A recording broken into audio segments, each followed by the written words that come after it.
हरे भरे जंगल में एक सुंदर सी चिड़िया चंपा रहती थी।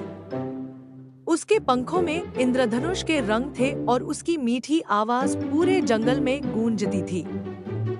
वह बहुत चंचल और हंसमुख थी, हमेशा इधर-उधर उड़ती और हर किसी से बातें करती। मगर इस बार का वैलेंटाइन डे उसके लिए खास था, क्योंकि वह किसी को पसंद करने लगी थी। वह थी वीर, एक नीले पंखों वाला सुंदर तोता। वीर बहुत समझदार और बहादुर था। जंगल के सभी पक्षी उसकी इज्जत करते थे। चंपा को उसकी बातें और उसकी बहादुरी बहुत पसंद थी, लेकिन उसे यह समझ नहीं आ रहा था कि वह अपनी भावनाएं कैसे। चंपा ने सोचा कि इस बार वैलेंटाइन डे पर वह वीर को अपने दिल की बात बताएगी, लेकिन कैसे? यह सोचकर वह अपनी सबसे अच्छी दोस्त गिलहरी चूंटी के पास गई। चूंटी ने मुस्कुराते हुए कहा, अगर तुम वीर के लिए कुछ खास करना चाहती हो तो उसे एक सुंदर तोहफा दो। चंपा ने सिर हिलाया और सोचने लगी कि क्या खास दिया जा सकता है। फिर उसे याद आया कि वीर को मीठे मीठे जामुन बहुत पसंद है। उसने जंगल के सबसे मीठे और ताजे जामुन इकट्ठे किए और उन्हें सुंदर बेलों से सजाया। चंपा अपनी टोकरी में जामुन लेकर वीर से मिलने जा रही थी कि तभी शरारती बंदर मंटू ने उसकी टोकरी छीन ली और पेड़ पर चढ़ गया। चंपा चिल्लाई, मंटू, यह मेरी टोकरी वापस दो। मंटू ने हंसते हुए कहा, अगर तुम मुझे पकड़ सको तो ले लो। चंपा ने अपनी चतुराई से एक तरकीब सोची। वह मंटू की सबसे पसंदीदा चीज, एक मीठा अमरूद लेकर आई और उसे दिखाते हुए बोली, अगर तुम मेरी टोकरी लौटाओगे तो यह अमरूद तुम्हारा होगा। मंटू को अमरूद देखकर लालच आ गया और उसने तुरंत टोकरी वापस कर दी। चंपा ने राहत की सांस ली और फिर से वीर की ओर उड़ चली। वीर के लिए खास तोहफा। जब चंपा वीर के पास पहुंची तो वह एक पेड़ की डाली पर बैठा था। सूरज की हल्की किरणें उसके नीले पंखों पर पड़ रही थी, जिससे वह और भी सुंदर लग रहा था। चंपा थोड़ा घबराई, लेकिन फिर हिम्मत करके बोली, वीर, यह जामुन तुम्हारे लिए है। वीर ने मुस्कुराकर टोकरी ली और कहा, यह तो बहुत मीठे लग रहे हैं। क्या यह कोई खास मौका है?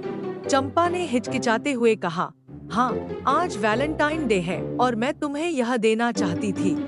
क्योंकि? वीर ने उसकी आंखों में देखा और कहा, क्योंकि? चंपा ने धीरे से कहा, क्योंकि तुम मुझे बहुत अच्छे लगते हो। वीर कुछ पल चुप रहा और फिर हंसकर बोला, तुम भी मुझे बहुत पसंद हो, चंपा। तुम्हारी मीठी आवाज और तुम्हारी चतुराई से मैं हमेशा प्रभावित होता हूँ।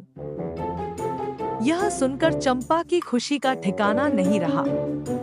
जंगल के बाकी दोस्त भी वहां आ गए और सभी ने मिलकर वैलेंटाइन डे मनाया। उस दिन चंपा और वीर को एहसास हुआ कि सच्चा प्यार किसी महंगे तोहफे से नहीं, बल्कि सच्चे दिल से किए गए छोटे छोटे प्रयासों से होता है। चंपा का वैलेंटाइन डे बहुत खास बन गया, क्योंकि उसे उसकी सच्ची खुशी मिल गई थी। और इस तरह जंगल में एक नई प्रेम कहानी की शुरुआत हुई, जिसमें दोस्ती, विश्वास और मिठास थी। शहर के एक छोटे से गांव में एक पुरानी हवेली थी जो कई सालों से खाली थी। हवेली के आसपास का महल भी काफी उदास और थोड़ा भूतिया लगता था। इस हवेली में कई पुराने राज छुपाए थे, जिन्हें कोई नहीं जानता था।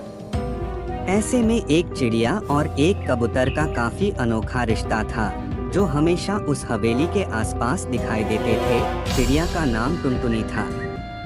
टुनटुनी एक छोटी सी, बहुत ही प्यारी और चंचल चिड़िया थी। उसका रंग एकदम सोने जैसा चमकता था, जैसे कि वो कभी किसी भयंकर चीज से भरा हो।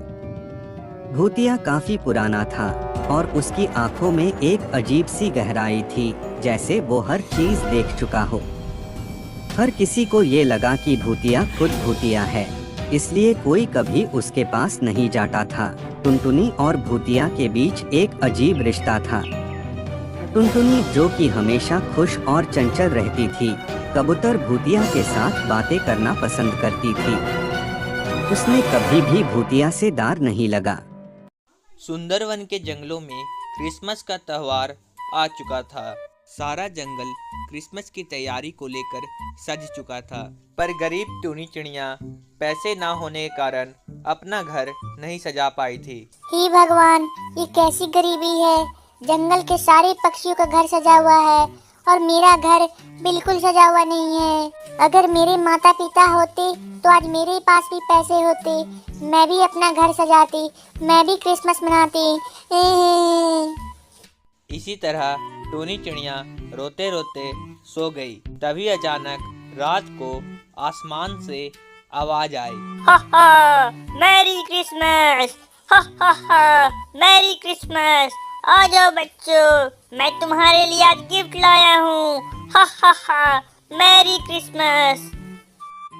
आसमान से आती आवाज को सुनकर टूनी चिड़िया जाग उठी और अपने घोंसले के बाहर आई। अरे अरे, इतनी रात को कहाँ से आवाज आ रही है? तभी टूनी चिड़िया ने आसमान में एक उड़ता हुआ सेंटा क्लॉज देखा। हा हा हा, मैरी क्रिसमस टूनी, मैरी क्रिसमस। अरे वाह, आसमान में तो सेंटा क्लॉज उड़ रहा है। सेंटा क्लॉज को देखकर टूनी चिड़िया बहुत ही खुश हो गई। वाह वाह, अरे आसमान में तो सेंटा क्लॉज आया। अरे वाह, सेंटा क्लॉज आया। फिर सेंटा क्लॉज उड़कर टूनी के घोंसले के पास आया। हा हा हा, jingle bell jingle all the day. Merry Christmas Tuni, मैं तुम्हारे लिए बहुत सारा गिफ्ट लाया हूँ, ये लो। फिर सेंटा क्लॉज ने टूनी चिड़िया को बहुत सारा गिफ्ट दिया, जिसे पाकर टूनी चिड़िया बहुत ही खुश हो गई। अरे वाह, इतने सारे गिफ्ट मैंने आज तक नहीं देखे। सेंटा क्लॉज, इन गिफ्ट में क्या है सेंटा क्लॉज? हा हा हा, टूनी बिटिया, तुम मेरे जाने के बाद इन गिफ्ट को खोलकर देख लेना, इनमें बहुत अच्छे अच्छे सरप्राइज है। यह बोलकर सेंटा क्लॉज वहां से उड़कर चला गया। फिर टूनी चिड़िया ने सारे गिफ्ट को अपने घर ले जाकर रखा। चलो चलो, अब इस गिफ्ट को खोलकर देखते हैं, आखिर इसमें है क्या। आखिर सेंटा ने मुझे क्या गिफ्ट दिया है। फिर टूनी चिड़िया ने अपने सारे गिफ्टों को खोला। हे भगवान, अरे इसमें तो बहुत सारे पैसे हैं। बहुत सारे पैसे देखकर टूनी चिड़िया बहुत ही ज्यादा खुश हो गई। अरे वाह, इसमें तो इतने सारे पैसे हैं। अब मैं गरीब चिड़िया नहीं रही, मैं तो अमीर हो गई। अरे वाह, लगता है सेंटा क्लॉज ने मुझ गरीब चिड़िया की बातें सुन ली और मुझे अमीर बना दिया। अमीर होने के बाद टूनी चिड़िया फिर सारे पक्षियों की तरह अपना घर सजा ली और खुशी खुशी क्रिसमस मनाने लगी। बच्चों का गुजारा किया करती थी। बाबूजी, मुझे पैसे दे दो, बड़ी मेहरबानी होगी। मेरे बच्चे 2 दिनों से भूखे हैं। तब तक आप लोग कमेंट बॉक्स में ये बताएं 16 + 41 कितने हुए। अरे माफ करो बहन जी, खुले पैसे नहीं है मेरे पास, आप कहीं और जाकर भीख मांग लो। इसी तरह टूनी पूरे गांव में जाकर भीख मांगा करती थी। मेम साहब, मुझे कुछ खाने के लिए पैसे दे दो, मेरे बच्चे 2 दिनों से भूखे हैं। अरे भूखे हैं तो मैं क्या करूं? अगर तुम लोग बच्चे पाल नहीं सकते तो इन्हें पैदा ही क्यों करते हो? मैं तुम जैसे भिखारन को तो एक फूटी कौड़ी भी नहीं देने वाली हूँ। दिन बीतने को हो रही थी और टूनी को सुबह से 1 रुपया भी भीख नहीं मिली थी। हे भगवान, आज तो मुझे 1 रुपया भी भीख नहीं मिला है। अगर मुझे पैसे नहीं मिले तो मैं अपने बच्चों को क्या खिलाऊंगी? कहीं मेरे बच्चे भूखे न मर जाए। माँ, मुझे भूख लगी है, कुछ खाने को दो ना। हाँ मम्मा, हाँ मुझे भी भूख लगी है। हे भगवान, अब तो बच्चों को भूख भी लग रही है, अब मैं क्या करूं? तभी वहां पर एक चमचमाती हुई कार आई और उसमें से एक अमीर कौवा बाहर आया। अरे क्या हुआ टूनी, तुम रो क्यों रही हो? क्या बताऊं कौवा महाराज, आज सुबह से मुझे कोई भीख नहीं मिली है और मेरे दोनों बच्चे भूखे हुए हैं। अरे बस इतनी सी बात, ये लो 100 रुपये और अपने बच्चों को खाना खिला दो। शुक्रिया कौवा महाराज, शुक्रिया। भगवान आपका भला करे। ठीक है टूनी, अब मैं चलता हूँ। जब कौवा महाराज गाड़ी से जा रहे थे तो उनका पर्स जमीन पर गिर जाता है और कौवा महाराज वहां से चले जाते हैं। अरे अरे, ये क्या हुआ? कौवा महाराज का तो पर्स जमीन पर गिर गया। फिर टूनी वह पर्स उठा लेती है। हे भगवान, इस पर्स में तो बहुत सारे पैसे हैं। अरे वाह माँ, इस पर्स में तो बहुत सारे पैसे हैं। अब हम तो अमीर हो गए। नहीं नहीं बेटा, ये हमारे पैसे नहीं है, ये तो कौवा महाराज के हैं। हमें ये पैसे जाकर कौवा महाराज को देने होंगे। फिर टूनी पर्स लेकर कौवा महाराज के घर चली जाती है। कौवा महाराज, ये लो आप अपना पर्स। आपने जब मुझे भीख दिया था तो ये पर्स गिर गया था, मैं इसे लौटाने आई हूँ। टूनी की ईमानदारी देखकर कौवा महाराज बहुत खुश हो गया और उसे अपने ऑफिस में एक नौकरी दे दी। अरे टूनी, ये लो, आज से तुम्हें भीख मांगने की कोई जरूरत नहीं। आज से तुम मेरे कंपनी में काम करना। शुक्रिया कौवा महाराज, शुक्रिया। अब आपकी वजह से मेरे बच्चे कभी भूखे नहीं सोएंगे। शुक्रिया कौवा महाराज, शुक्रिया। ढोलकपुर के जंगलों में टूनी चिड़िया अपने माँ बाप के साथ रहती थी।